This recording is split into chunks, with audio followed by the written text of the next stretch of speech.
Manx Radio's update with Lewis Foster.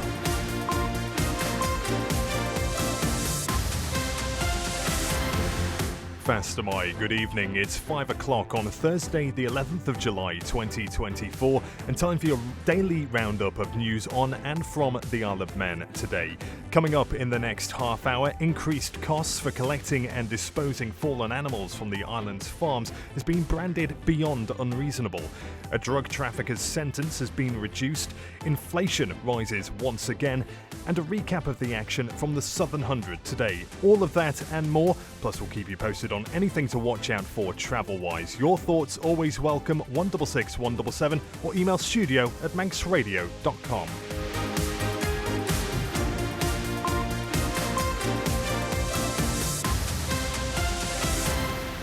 First of all, let's join Chanel Suku for the Man-Benham news headlines. Fastamai, Chanel. Fastamai. Cronkyberry School will be closed tomorrow to enable a deep clean of the building. The decision has been taken after a significant number of children and staff were struck down with a vomiting bug today. The school will reopen on Monday, the 15th of July. Davy Todd beat Michael Dunlop by over 3 seconds to secure the Ellen Vannon Fuel Solo Championship win in the afternoon session on the final Southern 100 day. The top 3 was rounded off by Dean Harrison. Meanwhile, a rider who was taken to hospital this afternoon is said to be okay. And an application to build more than 150 new homes in the north of the island has received unanimous approval. The planning committee made the decision this week. In international news, police in Bristol are investigating who left human remains packed into 2 suitcases at the city's iconic Clifton Suspension Bridge. A man was seen acting suspiciously on the bridge just before midnight. Elsewhere, police have given an update on the main suspect in the murders of 2 sisters and their mother in a crossbow attack. He is described as being in a serious condition in hospital after he was found injured at a cemetery in North London yesterday. And in cricket, James Anderson struck for England's cricketers as they eye an innings victory over the West Indies in the first test. A short time ago, the tourists were 18 for 2 in their second go with the bat at Lord's, trailing by 232 runs. Those are your headlines. News at 6. Gurumayed, thank you, Chanel Suku. Now for the weather, brought to you by Manx Glass and Glazing, and what a different day it's been on the island today. Dry but turning cloudy this evening with light or moderate northerly winds, then dry but rather cloudy overnight with a minimum temperature around 11 degrees. Dry tomorrow with sunny intervals, light to moderate northerly winds and temperatures up to 16 degrees. Generally dry over the weekend as well with sunny intervals, light winds and temperatures around 17 degrees. That's more like it. Sunset tonight at 9:47 and sunrise tomorrow morning at 2 minutes past 5. Manx Glass and Glazing don't just do the big jobs. It's easy to repair broken greenhouse glass at Manx Glass and Glazing. For greenhouse glass cut to size, call 674 573. Many people are struggling. You could help them with a donation to Isle of Man Food Bank. Whether food or other essential items or financial support, please call 646 999. Brought to you by Descon Office Interiors. Relax at Wicked Soy Candles overlooking Douglas Bay. Our candle and wax melt courses includes refreshments from £40 per person, and you can bring your own drinkies. Wicked Soy Candles, Tower House Douglas, where relaxation and creativity come together. For a wide range of wood-burning stoves and a complete installation service, visit The Snug in Ramsey. And we don't stop there. Kiln-dried firewood and full aftercare service, including chimney sweeps and maintenance. Call The Snug in Ramsey. Your business can grow its market share 4 times faster. Be heard by over 43,000 island adults over 13 weeks. Call us on 682 600. Manx Radio is proud to support Manx businesses and communities. You're listening to the Isle of Man's quintessential daily news and current affairs roundup. Update on Manx Radio. And the time now 4.5 minutes past 5. Increasing the cost for collecting and disposing of fallen animals from the island's farms is beyond unreasonable, according to the union that represents them. Earlier this month, the Department of Infrastructure put the prices up, with one cost increasing by 185%. In response, the Manx National Farmers Union told its members to withhold payments, describing the move as catastrophic. Sarah Comish is the General Secretary and says their members will continue to do so for the foreseeable future. With the lack of agreement reached with the DOI on the matter, we recommended to our membership that all farmers withhold payment for any fallen stock charges as of the 1st of July. At the moment, that position still stands. Are most members following that advice and withholding those payments? Absolutely, yeah. So going forward then, what other options do you have? Either they increase the charges by inflation only and accept that the farming industry cannot provide full cost recovery for the plant, or they change regulations and allow farms to bury stock on farm where necessary. We have had a statement from the DOI highlighting that they essentially make a net loss of £500,000 per year on this. Is it right for that expense to be put on the DOI? Yes, under current regulations. I think it's too much of an ask to expect the farming community to cover that cost. There was never an agreement that that would be done. In the past, any increases have been negotiated with the industry. We have very recently had an update from the Minister for DEFA to say that we are hopeful that we can revisit this situation and that we can renegotiate the price increases. How big an impact will this have on top of all of those other things that are affecting the industry?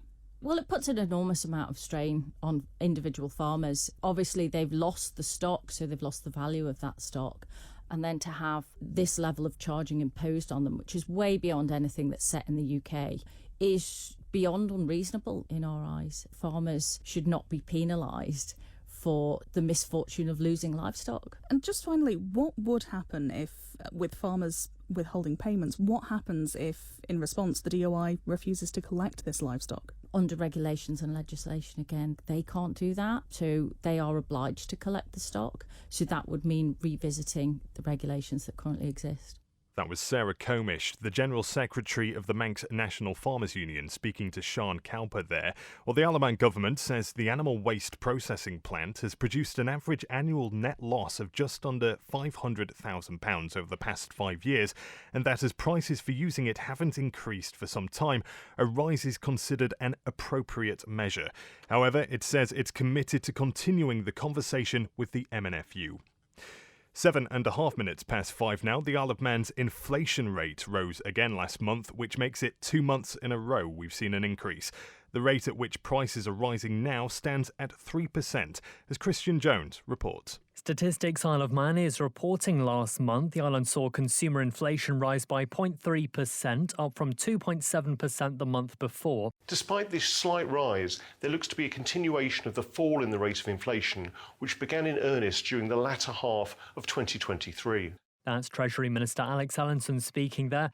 And some of the largest increases are seen in restaurants and hotels, which are up 8.7% in comparison to 12 months prior. Meanwhile, education was the second highest, having risen 6.5%, but preschool fees contributed the most to that, with a spike of 12.7%. Tea, driving lessons, window cleaning and bacon are also among the largest movers over the past year. However, multivitamin tablets, gas and bread eased the rise as they saw decreases. And if we look at the data over a 1 month period, transport sees the biggest increase by 3.4%, which is closely followed by restaurants and hotels. Meanwhile, clothing and footwear experienced deflation by a rate of 0.6%. You're listening to the Isle of Man's quintessential daily news and current affairs roundup. Update on Manx Radio. Not being able to control how much a significant portion of its staff is paid is putting Manx Care under pressure, according to the organisation's vice chair. While Manx Care negotiates pay with its medical staff, many of its admin workers are covered by the Public Services Commission. Sarah Pinch says this poses a challenge for the board, particularly as finance business partner Ashley Parry highlights its financial position so far this year. At present, that forecast of 18.5 million assumes that we have around 5 million of CIP savings already taken as being achieved within the forecast. May itself was a higher spending month than April, although this was expected as April usually runs at below the average run rate as it's crossover between year ends. May was also slightly higher than originally forecast, and this was a result of operational cost pressures and also a new high cost placement which could not have been planned for. In addition to the £18.6 million gap, there are also further financial risks identified within the management accounts of around £5.7 million, and further to that, a risk of about £4.8 million relating to pay awards. We have no authority to agree a 3-year funding settlement for our staff, and we have very, very limited influence over what the Public Service Commission offer in terms of their pay award. And those two things have significant impact on this organisation, financially and in the ability for the committee and Miriam in her role as Interim Director of People to give the board assurance about what is actually happening with our people. And I think it is worth underlining that, because I think when we come on to talk about the money, our biggest single outgoing is our people, and there is a significant portion of our people over which we have no control over what they're paid. Manx Care Vice Chair Sarah Pinch and Finance Business Partner Ashley Parry speaking at today's board meeting. A drug trafficker from Liverpool who helped send more than £30,000 worth of drugs to the island has had his sentence reduced. The High Court of Justice of the Isle of Man has ruled that the sentence handed down to Paul Joseph Rowan was manifestly excessive. Tessa Hawley reports. The Garston man was sentenced to 10 years and 8 months in custody on the 26th of January 2024 after pleading guilty to being concerned in the production of cocaine and cannabis on or about the 13th of March 2020. He'd also admitted being concerned in the production of the Class A substance again on the 14th of July that year. Packages containing the drugs were intercepted at the Isle of Man post office on those dates after being posted to the island. The first parcel contained 56.4 grams of cocaine and 984.9 grams of cannabis, with a combined street value of £25,338. The second parcel contained 63.5 grams of cocaine, with a street value of £6,350. Rowan's fingerprints were discovered on the exterior of both of them. Officers also determined that a telephone linked to him had been used in an attempt to locate the parcel. Although the telephone number was known to police, it wasn't attributed to Rowan until sometime in 2022, when he gave it to officers in Merseyside after reporting that his car had been set on fire. Rowan was arrested and pleaded guilty at the first opportunity, telling the court he was £4,000 in debt to drug dealers in Liverpool due to his own personal drug use. During the appeal, Rowan's advocate said the aggravating factors identified by the sentencing deemster did not justify the aggravation of his offending behaviour to the extent of the 15 months custody imposed. Determining that the sentence imposed was manifestly excessive, the appeal deemsters reduced it by 2.5 years, meaning Rowan will now serve a total sentence of 8 years in custody. You can read the full judgment at manxradio.com. Tessa Hawley, thank you. In business news on the island today, Douglas Clothing Store, the boardroom, is asking people on the island to fill out a questionnaire to help it understand what's going on in terms of retail here. In a post on social media, the Strand Street store says retail is hard over here and it's getting harder to keep the doors open, especially with the increasing cost for everything. It adds, it's increasingly feeling like we're climbing a steep hill that's only getting higher the further we go up. You can find a link to that questionnaire via the boardroom, spelt B-O-R-E-D, on Facebook, and we'll be hearing more on that on Manx Radio Breakfast tomorrow. Well, the latest stock market report from Ramsey Crookall now. UK and European stocks were higher today, extending gains after US inflation fell to its lowest level in more than 3 years. The US Consumer Price Index declined to a 12-month rate of 3%, according to the Labour Department there. That was down from 3.3% in May. Investors were keenly awaiting the print for a sign the Federal Reserve may be prepared to lower interest rates in its coming meetings. Gold prices climbed for a third straight session today, helped by a weaker US dollar ahead of inflation data that will determine whether the Federal Reserve will lower interest rates this year. Gold up 2.12% to $2,421.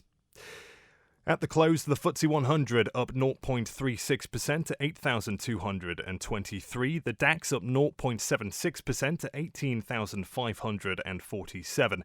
A short while ago as well, the Dow Jones up 0.21% to 39,803.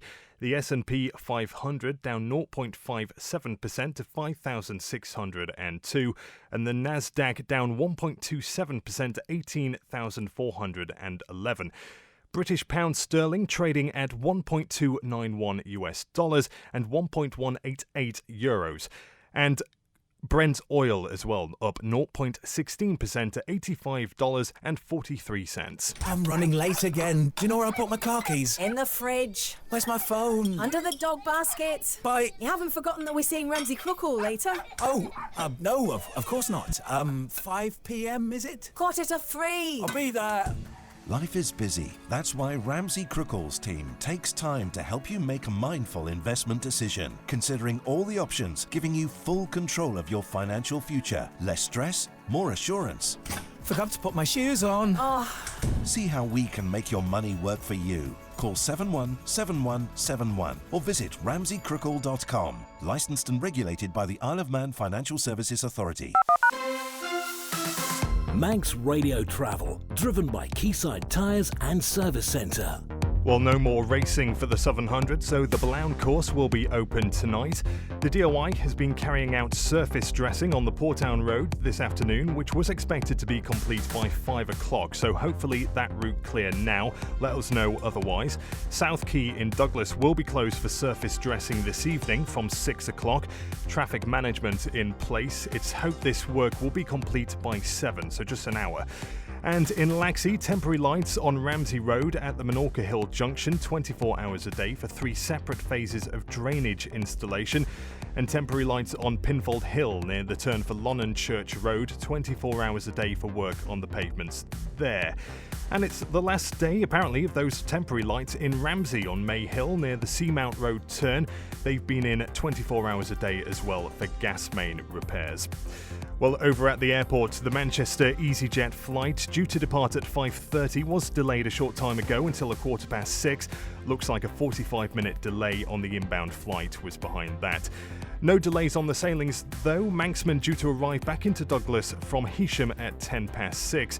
And the Manannan is entering the Mersey due to arrive at the new Liverpool Ferry Terminal at 6 o'clock on the dot. Quayside Tyres and Service Centre with 1 year's free engine warranty from Castrol. Get more with Quayside.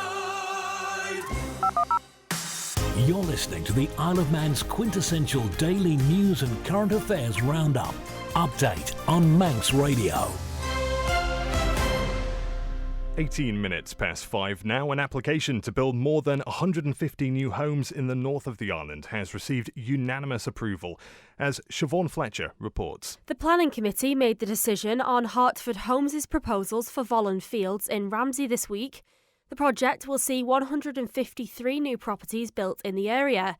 114 of those will be sold on the open market, with the remaining 39 listed as affordable properties. Prior to the meeting, Ramsey Town Commissioners had raised concerns over the impact the development could have on the town's infrastructure, while Manx Care flagged the impact on dentistry services. At the meeting, members of the committee also questioned whether or not there is a genuine need for a planned primary school in the area. However, it was approved with 37 conditions, covering a range of issues including drainage and flood risks, the ecological impact of the development, and the need to include active travel options.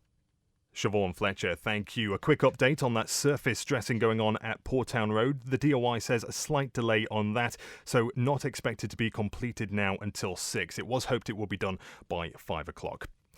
Now, an update on a story which you may have heard on Manx Radio just last month. It concerns a vehicle which police officers had to stop in a stinger operation.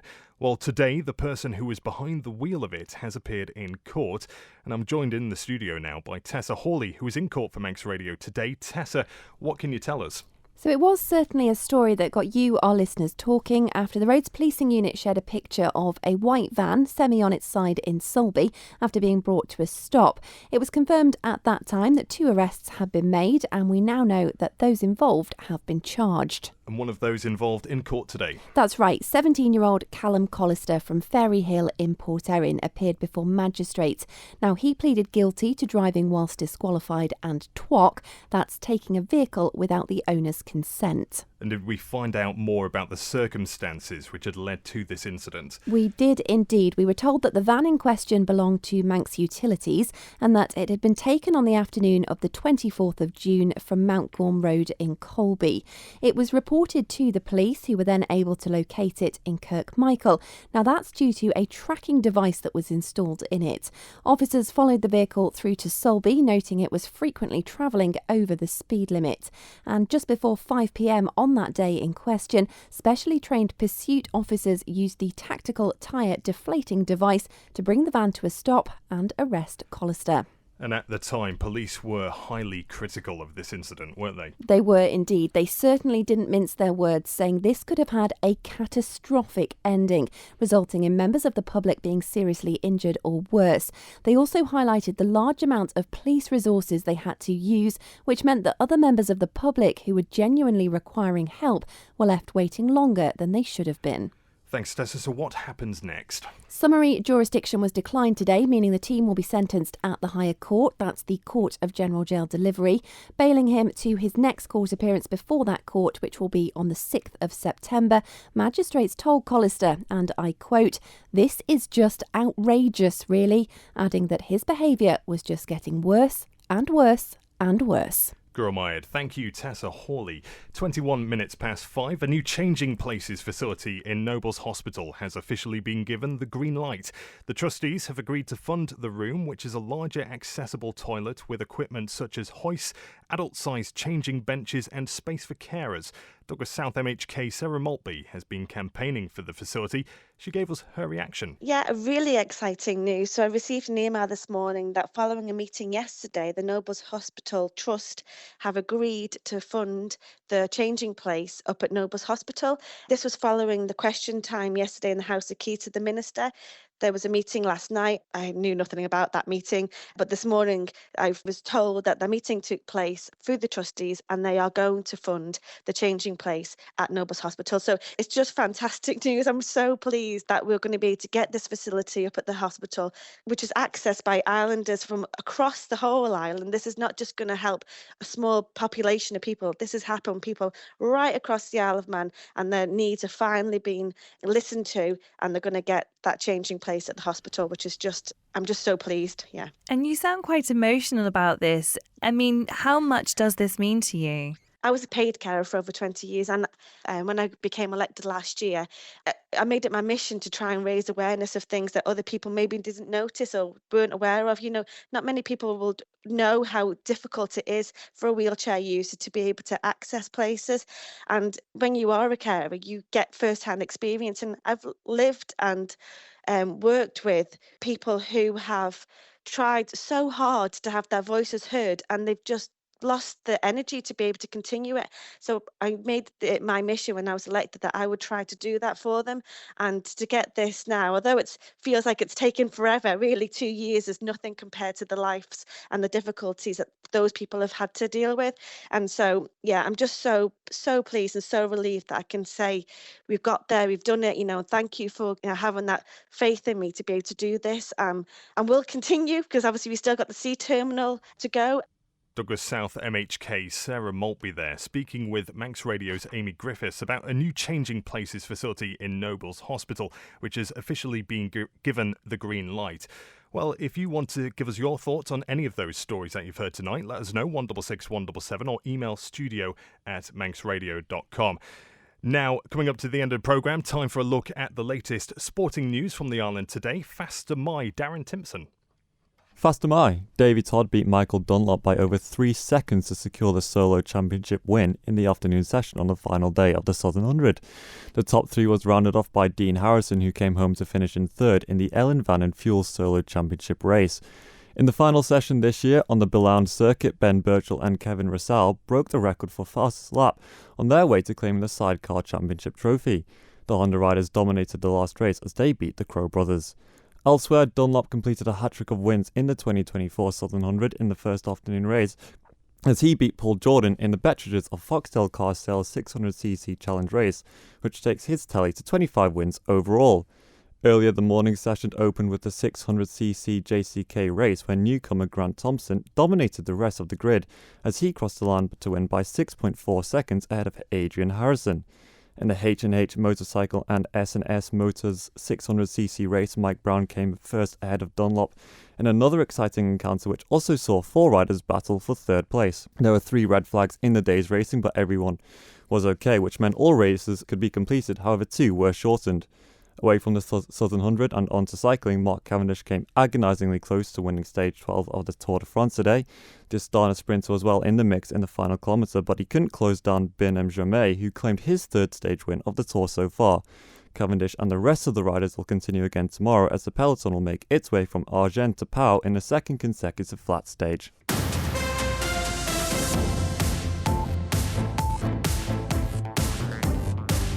And that is it from Update Today. Do remember you can contact us in the Manx Radio newsroom anytime by email. It's newsroom@manxradio.com. And as always, there's much more on tonight's stories on the Manx Radio website, including interviews in full in the newscast section. Up next, it's Shaclair with Bob Carswell and After 6 Greatest Hits with Chris Pearson. I've been Lewis Foster. Beth Espy will be back with Update again tomorrow at 5 o'clock.